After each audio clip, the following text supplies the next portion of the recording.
Welcome back, everyone. Time for the morning rush. We do begin with some breaking news for you. 8 people displaced after a fire rips through a northeast Albuquerque apartment building. Albuquerque Fire says it happened just before 11:30 last night at 1319 Chelwood Park. Here's some video into our newsroom just overnight. They say heavy smoke and flames could be seen coming from the single-story fourplex apartment. Crews were able to quickly put out the fire. AFR says a woman was taken to Presbyterian Hospital for smoke inhalation.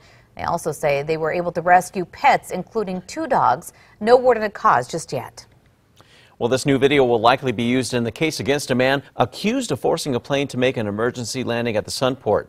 Take a look right there. Flight attendants tell police when they confronted 29-year-old Justin Bradford over allegations of unwanted advances on a female passenger, he yelled at them. Now, in early October is when the flight took place from L.A. to Dallas, and it made the unexpected stop here in Albuquerque, where Bradford was taken into federal custody. He is now facing several charges. One of those charges is interfering with the flight crew. That holds a 20-year prison sentence. On to an update to the workplace shooting in Albuquerque. The 3 victims who were gunned down by a co-worker Monday night are still at UNM Hospital. One listed as stable. The other 2 remain in critical condition. This morning, we continue to learn new details about the shooting inside the Benny Keith Foods warehouse. News 13 found out that the company had private security just a few weeks before the shooting, but not the day of. What APD Police Chief Mike Geyer is also saying, coming up in the 5 Facts. Kristen. Mostly sunny skies expected across the state today. Even clouds hard to come by. No rain or snow expected within state lines this afternoon. Even into the day tomorrow, some clouds, but still staying dry all the way through the start of the weekend. David? This morning, Bernalillo County prosecutors are trying to get the man accused of stabbing a car salesman with a dirty needle back behind bars. Judge Stan Whitaker released Shimon Cordova with drug treatment and GPS monitoring last month, but officials say he ditched the GPS monitor. Now, the victim says Cordova attacked him as he tried to kick him out of his car lot. This is on Wyoming near Copper. Now, a judge still has to sign a warrant for police to arrest Cordova.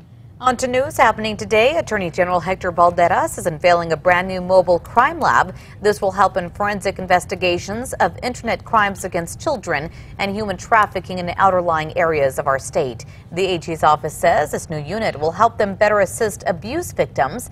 The unveiling is set to take place at the Christine Duncan Charter School. Happening today and also new at 6, a joint commission of Bernalillo County and Albuquerque officials is scheduled to continue discussing initiatives to tackle behavioral health issues. Now, on the agenda is an action to approve permanent support housing for people with behavioral health issues and struggling with homelessness. It's a one-time $8 million capital investment and could cost $1 million annually. That meeting is set for 5 p.m. tonight. Plans for Route 66 Visitor Center west of Central are moving forward this morning, but with a much higher price tag. It's been nearly 2 years since city councilors and county commissioners announced that a $3.4 million facility on 9 Mile Hill was in the works. Now officials say their target is $6 million.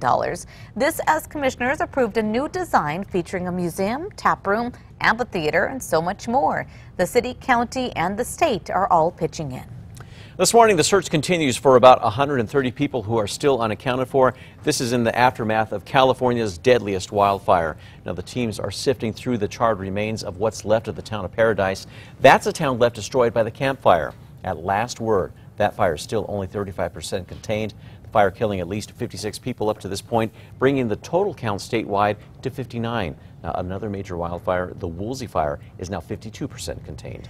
3 members of a Santa Fe-based fire crew are in California this morning fighting the Camp Fire. According to the Santa Fe New Mexican, Michael Martinez of Santa Fe is the leader of the Wildfire Support Team, which is a 30-person federally contracted crew. On Friday, the U.S. Forest Service called him in to help out. Another member of the team, Christian Carter, tells the New Mexican they've been trying to clear brush and help contain the massive blaze. A 7-truck, 25-person New Mexico task force is also fighting the Woolsey Fire. Kristen. Looking at a Metro Threat Index of 2 today, it says cold temperatures this morning in the 30s, but no problems this afternoon as we climb back to the 50s underneath that mostly sunny sky. David?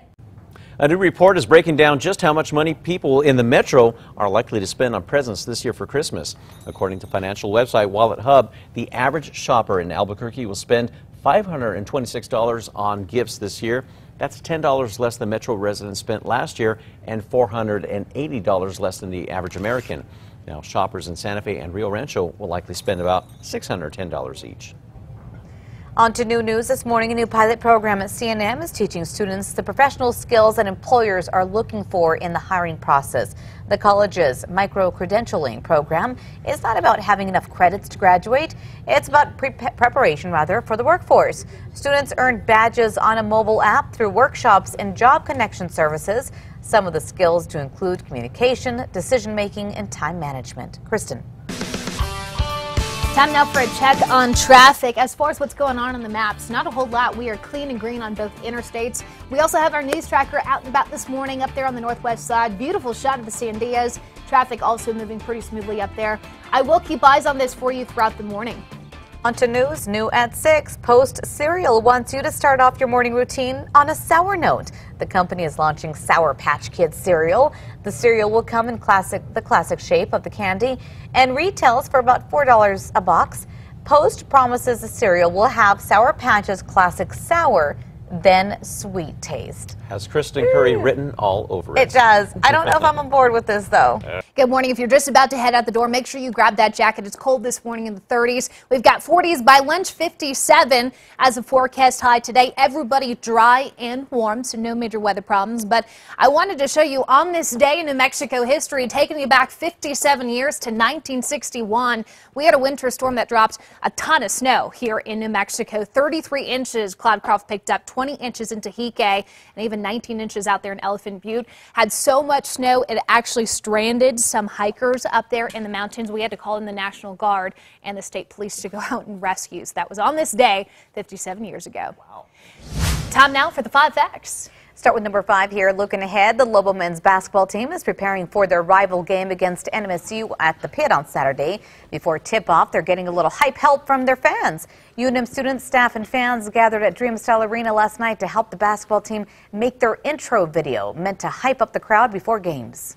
And number 4 this morning, the 3 members of the Santa Fe-based fire crew are in California at this time fighting the campfire. According to the Santa Fe New Mexican, Michael Martinez of Santa Fe is the leader of the Wildfire support team. That is a 30-person federally contracted crew. Now, another member of the team, Christian Carter, tells the New Mexican they have been trying to clear brush around homes and trying to contain that massive blaze. A 7-truck, 25-person New Mexico task force is also in California fighting the Woolsey fire. At number 3, 7-day forecast pretty quiet. We've got sunshine as far as we can see. Just one thing to note, cold front moves in this weekend, cools down eastern New Mexico. At number 2, the 3 victims who were gunned down by a co-worker Monday night are still at UNM Hospital. One listed as stable, the other 2 remain in critical condition. Now, the update comes as we continue to learn new details about the shooting inside the Benny Keith's warehouse. That shook up the whole community. Now, News 13 found out that the company had private security just a few weeks before the shooting, but not the day of.